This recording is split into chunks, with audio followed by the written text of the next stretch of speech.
Welcome back, guys. We've got another scraper down today, and this one will not move at all. It won't pull forward or backwards. It won't steer. None of the hydraulics will work.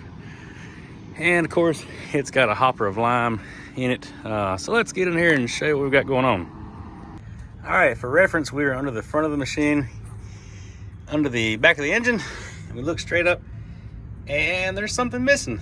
So this is the back of the engine. There's like a little, it's some kind of drive there. Anyway, there's supposed to be a big coupler or dampener right there that connects the engine to the through shaft that goes back to the transmission. And it's just busted. There's a bunch of pieces that are actually back at the shop, and I will put a picture of those in here. But anyway, that thing came all to pieces. So now we've got to pull it apart, and we're going to check the bearings in that rear housing. We can see it's hot there, but there's not actually a bearing that far out. The bearing's further in there. But anyway, we're gonna get that pulled out of there and check it out. And it kind of looks like the bolts might be loose. I don't know, on the mounting flange. We'll see here in a second. All right, that rear yoke is slid out of there. Now I'm gonna try to pull that little rear housing off. The front side feels pretty tight.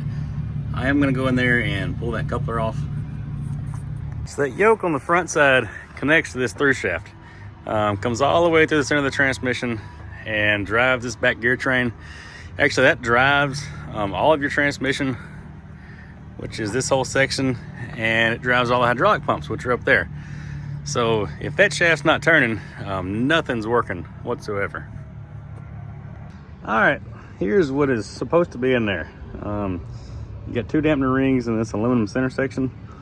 And one of two things has happened here. Usually these, rubber dampeners get worn out, and they allow slop to get in these bolts, and it just breaks the coupler. There's a few bits and pieces back at the shop what they found of this thing, but for the majority of it, it just came all to pieces. Option number two that I'm worried about is when the motor mounts get worn out, it allows the engine side of that dampener to drop, so the whole thing gets put in a bind, and it won't last like that. So we may be putting motor mounts in this thing too. We'll just have to check and see the alignment of it whenever we get it all back together.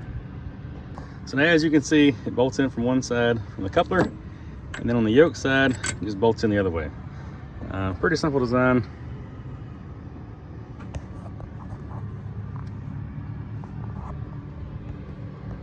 So these are gonna be a little tricky since they're broke, but the vise makes easy work out of it. If you look at the old bushings, we can see they were like slapped through the rubber. They were metal on metal. So that's my only hope, is that maybe this thing just slap out and the motor mounts haven't given way yet. But we won't know till we put it all back together and line it up. All right, we're getting close to getting this thing out. I got it slid back a little bit. There's a hose still hooked to the top. I'm gonna let this thing down and then unhook that hose. I think it'd be the easiest thing to do here. And I'm hoping that I don't cover my phone in oil again, but we're gonna play it by ear and see.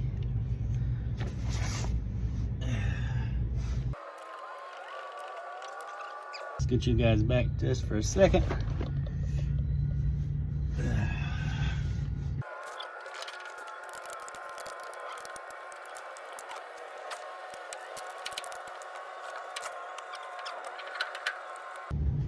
All right. It's hanging. So now the hose is a little easier to get to, so I'm gonna get to that back hose and pull it off and drop this whole thing out of the way. All right, we got the housing out. Next, we've still gotta go in here and get this ring busted off. Maybe that's a little crooked. It's just a bad spot to try to film. Could be the worst spot to try to film. Let's see. Actually, let's try this out. Take the big guy. There we go.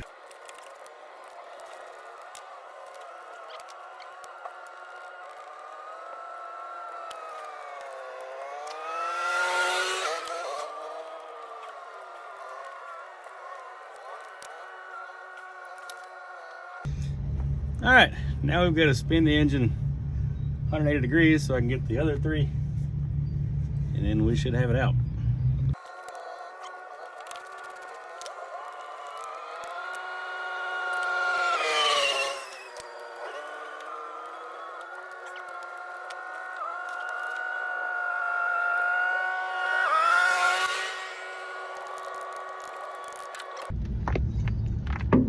All right, there's a coupler. All right, now that we've got this little housing out, can make a little more sense to you guys. So the customer saw this discoloration, was worried that a bearing burn up. But if we look over in there, the bearings are actually way deeper, and the seal sits a little piece, you know, I don't know, 3/4 of an inch down in the hole. So it's not like a bearing burnout here. I don't know if maybe that's from a previous failure, or this is the yoke. Let's back out of here. So this is just a metal machine spot. There's a few grooves in it. I don't know if that's to keep dirt out or hold dirt. You know, anyway, not real sure why that's discolored, but it is. That may have got against it. So I'm going to stick the yoke back in here just to see how much slop's in it and see if we need to put bearings in it. All right, it's dirty, but it is tight. Bearings don't seem to have any slack in them at all. Actually look in here and see there's a gap between the yoke or the flange and the housing, so it's not, you know, it's not getting hot because it's got you know, friction right there, unless maybe some dirt or something got in there. I don't know, but it appears to be in pretty good shape. We are going to tear it down and pull that seal out and replace it. When we've got the bearings, so we may go ahead and stick the bearings in there while we're there. They're not very expensive, and we're already this deep into it.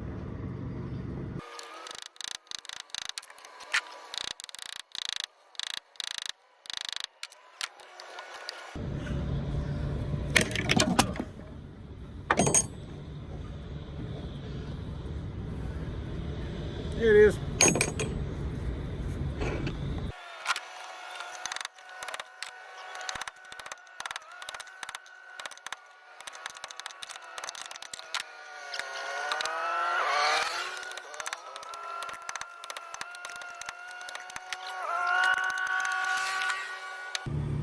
There's the second bearing. They knocked up pretty easy. Hopefully the new ones will knock in as easy. All right, we're getting ready to put the bearings back into it, but I've got to clean it up a little bit. I got into it with a punch. It's kind of common, no big deal. Got a flap wheel and end grinder, gonna get it cleaned back up. I've got a customer that works with me a good bit. I'm on his job site, he's usually there helping out. And he told me one time, after working with me, and I think I did the same thing, I boogered something up, knocking a bearing out or a seal out, and brought our flap wheel back in there and cleaned it up. And he said, my daddy used to love them things. He said, I can see why now, because he was always fixing his mess ups. And it's just part of it. You know, you're gonna ding a housing here and there. Hey, just clean it up and go on with it. Yeah, good as new. All right, we could use a press to put these bearings back in. We don't have one out here, so we're gonna use this piece of brass, punch, drift, whatever you wanna call it, and we're gonna knock that bearing back in there. The important thing is we stay on the outer shell though.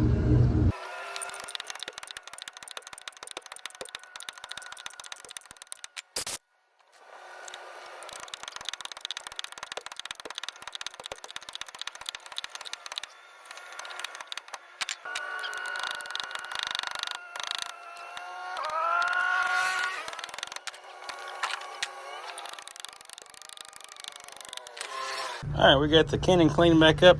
New seal stuck on there. Got the hole cleaned up. We're gonna try to ease this thing back into place now. All right, housing's back in there. The bolts are torqued this time, so it's not gonna come loose. I'm going to go ahead and hook that top hose back up. I'm gonna leave the bottom one loose until we get the coupler all the way in here, because we've got to put everything through this hole. If that hose is right there, it's gonna be directly in the way. So the name of the game is to make this as easy on yourself as possible. All right, so next we're gonna lube up the seal, a little bit of oil. Probably put a little oil in this yoke, and we're gonna slide it back into place. All right, the yoke's in. The plan is to put the front dampener plate against the engine, then the center section, and then slide the rear dampener plate in last. I think it makes enough, or makes as much sense in my head as how it would go in there, because if you try to put the front in last, you can have all these tubes right here, and it's not gonna be easy. All right, the front plate is in there. We are getting ready to slide this guy in there. All right, the center section is in there. And now it is time for the moment of truth where we can slide the back coupler plate in and see if it lines up or see if we're going to put motor mounts in this thing. All right, it is in there and it lined up beautifully. I mean, you couldn't ask for a straighter fit. I was really, really glad to see that. I was worried to death those motor mounts were going to need to be replaced, but that wasn't the case. Looks like the old one just wore out. So don't get me wrong, I get paid by the hour. I don't mind doing motor mounts a bit, but these scrapers, especially the 631, 633s, it's got a 3408 in it, which means it's a big V8, and motor mounts can be a pain in the rear on these machines. So luckily I think we dodged a bullet on this one and we can get it back up and going. All right, for the last step, we got that hose hooked back up, got a new O-ring in there. All we got to do now is go to the rear, put the through shaft back in place, and fire it up and try it. All right, usually this is kind of tricky. Yeah, today's gonna be no exception. The end of the shaft usually drops, so take a pry bar and pry between here and the shaft and kind of kick the other end up. All right, so this is usually a 2 or 3 handed deal. I'll take this pry bar and pry down on it. Hear that shaft moving, then I'll take my second hand and use this pry bar to pry in on the end of the shaft at the same time. I don't think I can do that and record all at the same time. All right, I think we have found the sweet spot. Oh yeah, there it goes. All right, let me get my bolts out of there. And it goes a hair further in there. And then this little retainer ring goes in there. And there's actually supposed to be a 2-bolt plate on the back of this shaft that holds the shaft against that snap ring. And we had our transmission debacle, and the 3 machines down a few weeks ago, like torn in the first one and was missing the plate, and like torn it every parts machine out here looking for the plate. None of them had it. And then like the other 2 machines I messed with, none of them had it either. So apparently it doesn't really make that big a difference if that plate is on there or not. All right, the snap ring's in there, and I'll just pull that shaft back against it. And it may ride forward and back a little bit, but it can't come out of there. It may hit the front of that yoke on the front side, but it's not gonna hurt anything.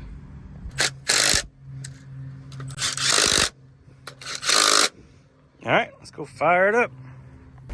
All right, moment of truth. Now I moved the service truck a good bit further up than it looks. I got myself plenty of wiggle room here. So this thing's got Murphy switches in it, which means when I turn the master switch on, it's gonna make a heck of a buzzing racket until we get oil pressure.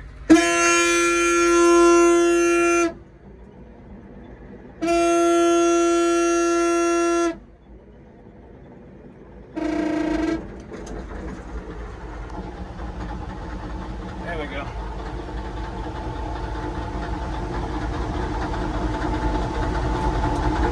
Alright, now we're going to see if it'll lift. Yep, it is moving. Alright, I don't want to take off down the hill and drop my bucket back down, or the bowl back down. We're going to slightly steer. Yep, okay. What that tells me is everything's spinning back there. So far so good. Let me get out and check for leaks.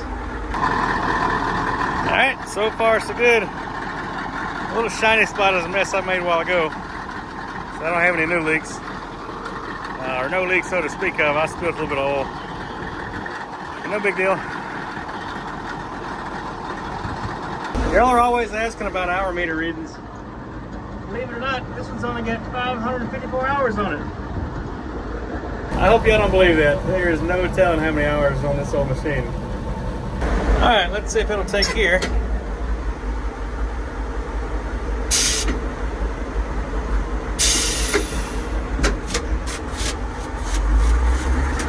Okay, we are moving. All right, good enough. It will move.